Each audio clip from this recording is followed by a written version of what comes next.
Do you remember the last time you moved houses? Chances are that one of the first things you have to do is call your electricity and gas provider, sign up a contract, and then they'll just turn the service on without sending anybody, without running additional pipe work, etc. At this point, you might be thinking, what does this have to do with meter?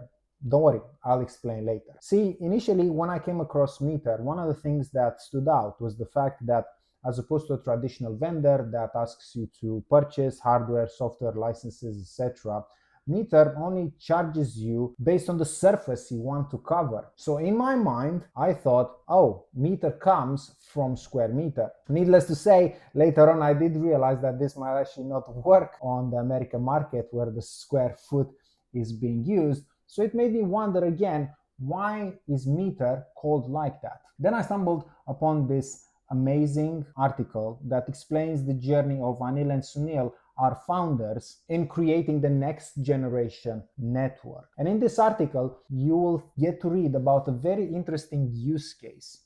When a tenant moves out of a property, whoever comes next doesn't need to go through the pain of getting a pot of money, purchasing a bunch of infrastructure and installing it, because the infrastructure is already there. All they need to do, if a meter network is in the particular space, is to give us a call, pay a subscription. This can be done monthly, yearly, or the whole contract if that's easier. And the service just turns on. Very, very similar to electricity and gas. And because of this billing model, similar to an electricity or a gas meter, was the main reason that the company is called like that.